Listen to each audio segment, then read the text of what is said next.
Hello, fellow seekers. Tonight's woo-woo review is going to be on Luis Elizondo's book, Imminent. I have the hard copy, obviously, but I really enjoyed listening to it on audiobook. He narrates it, and you get a whole nother level, I think, in the book when you hear his emotion and his emphasis. It's just great to hear him tell his own story. I love podcast and I love the back and forth, but it was super nice to have the book and it be laid out in more or less a linear fashion so that the story's not interrupted by rabbit holes. God knows I love them, but it was really nice to have Luis be able to tell his story in a linear fashion without interruptions and without getting sidetracked on stories. So I have heard him on many podcasts, but I learned a lot of things in the book that I hadn't heard before. So highly recommend this book. And Mr. Elizondo, if you ever get to hear this, I've heard you be very disparaging about your voice, and it was actually a fantastic voice for this narration. I really enjoyed it. I imagine if you are familiar with the whole UAP, UFO scenarios, you know who Luis Elizondo is, but just briefly, I'll give you very brief rundown. This man he has lived a lot of life. He has an extensive military career, which he goes through in detail. He also, I love that he weaved stories from his childhood in with the story about the Pentagon and the ATIP program and how he came to help get the story released in 2017 in the New York Times with Chris Mellon. He was instrumental in that. If you remember, that was the story that came out, and it also had, I think, 2 of the 3 videos with the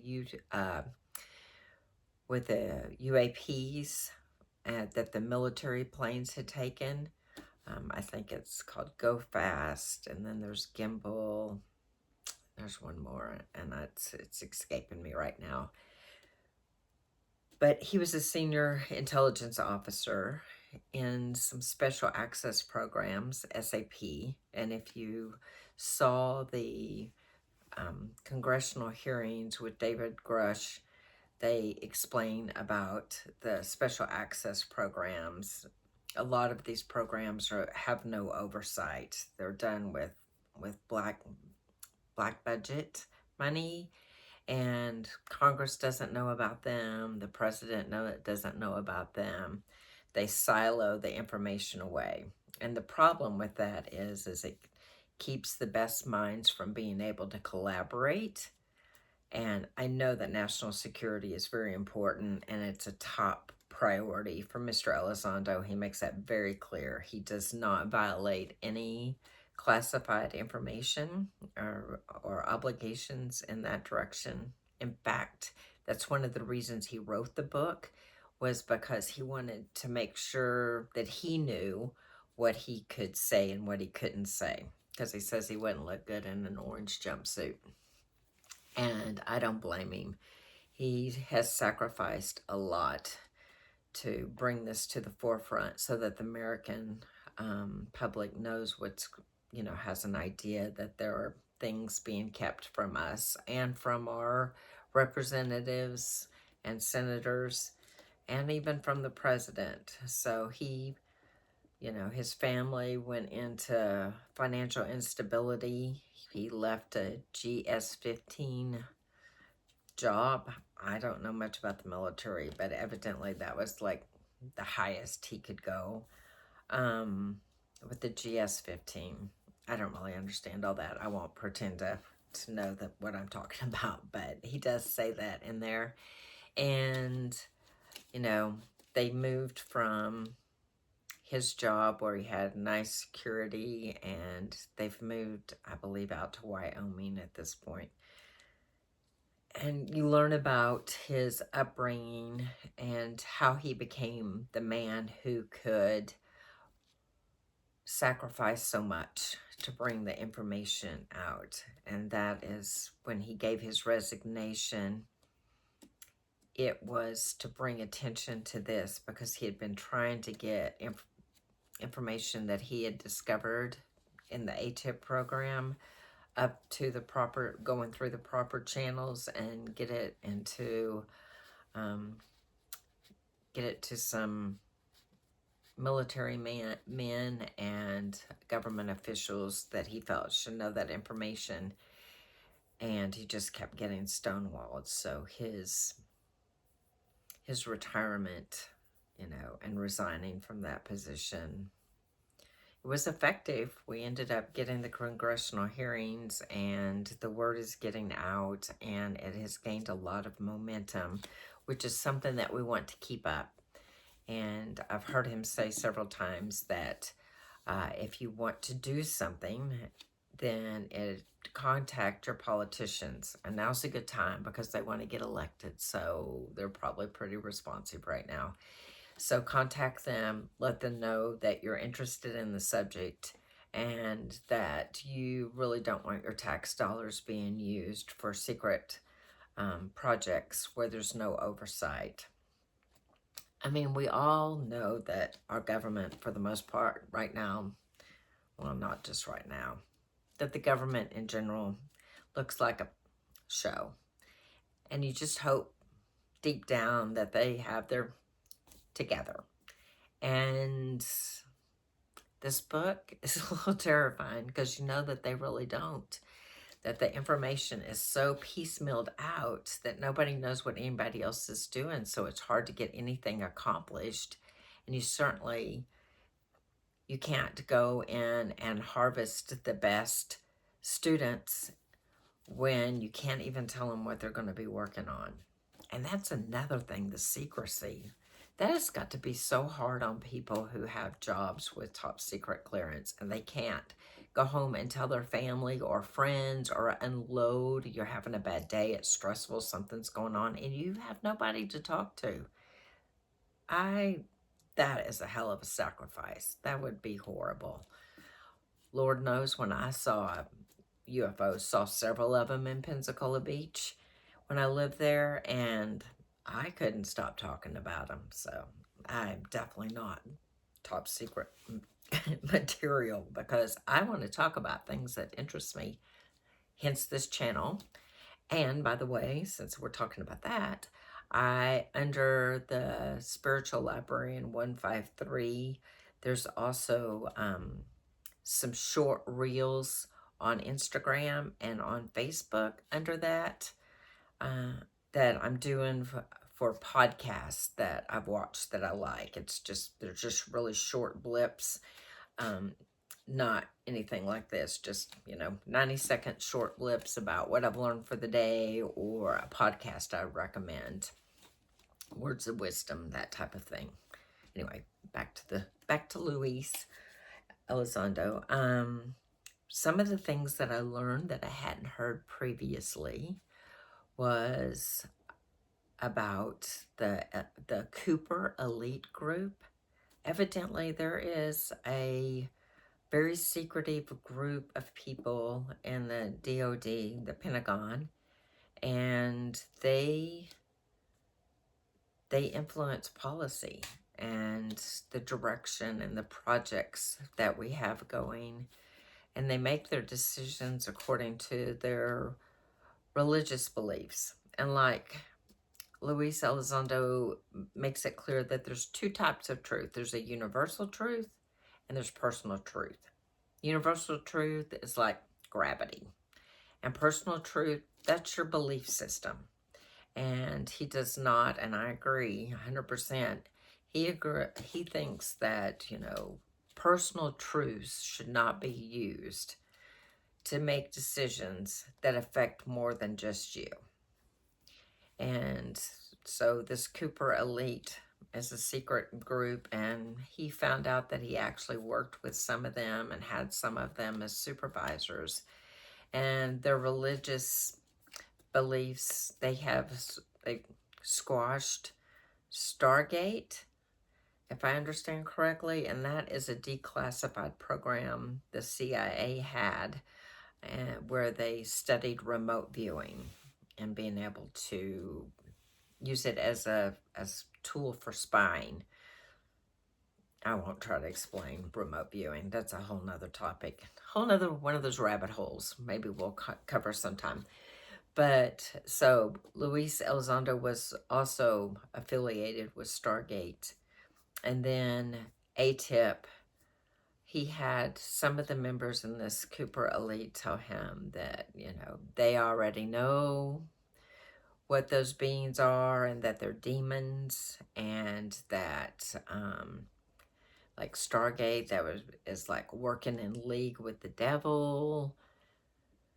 So not cool.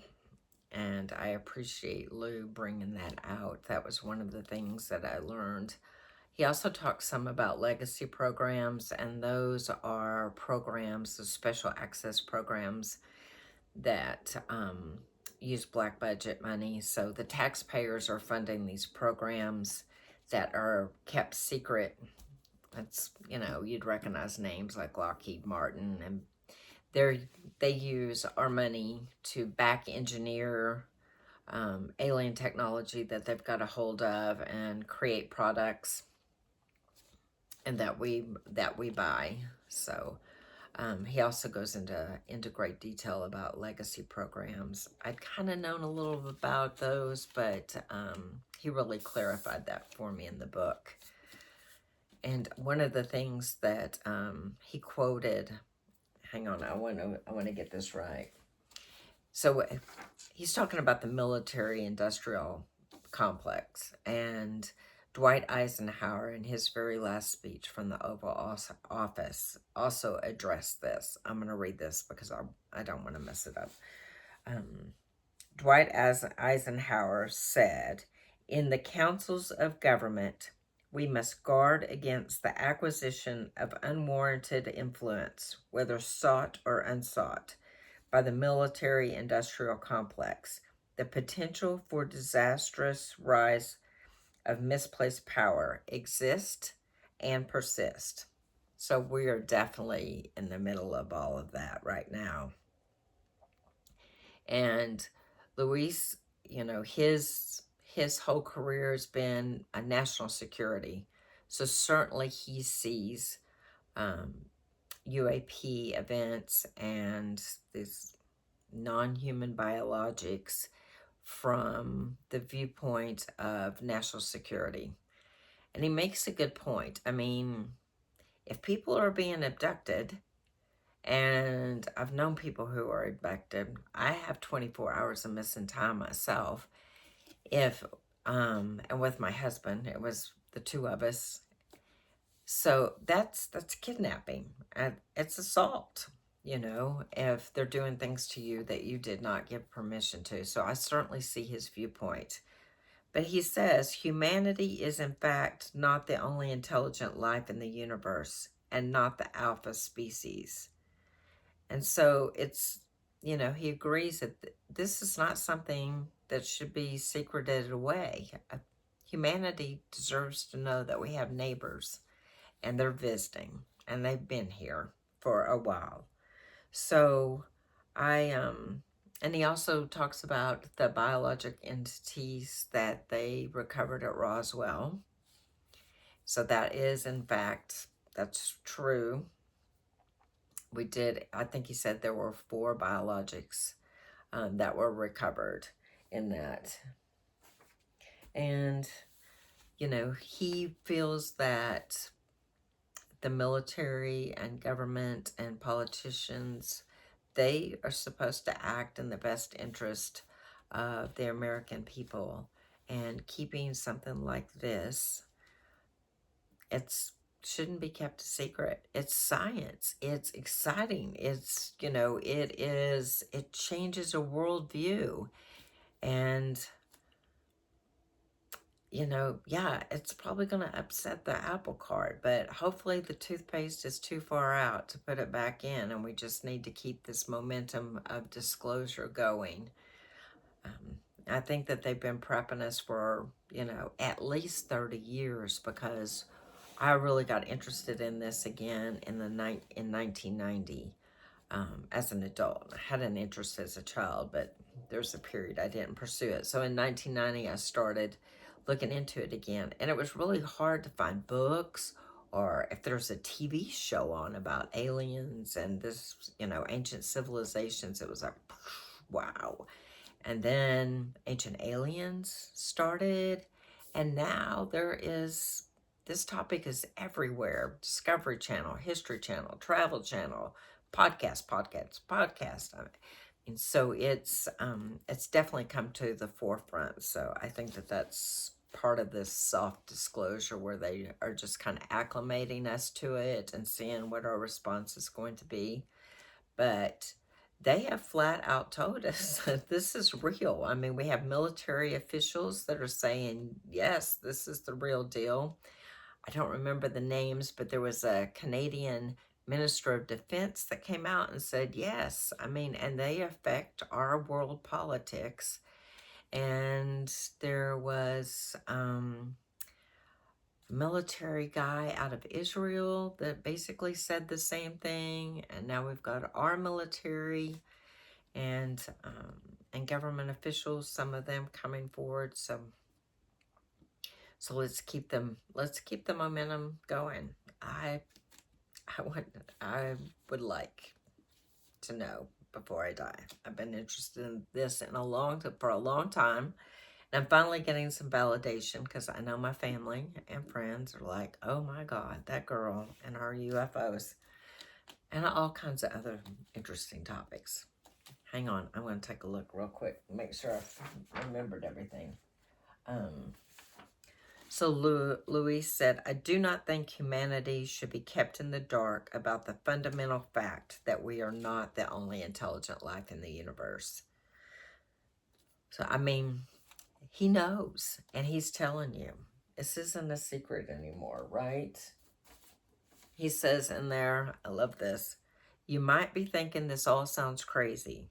I'm not saying it doesn't sound crazy, but I'm saying that it's real. So I encourage all of you to listen to Imminent and do some searches for Mr. Elizondo on podcast and listen to what he has to say. His introduction or forward, I can't remember which it was, but Chris Mellon weighs in as well, and he was also instrumental in the 2017 New York Times story being released.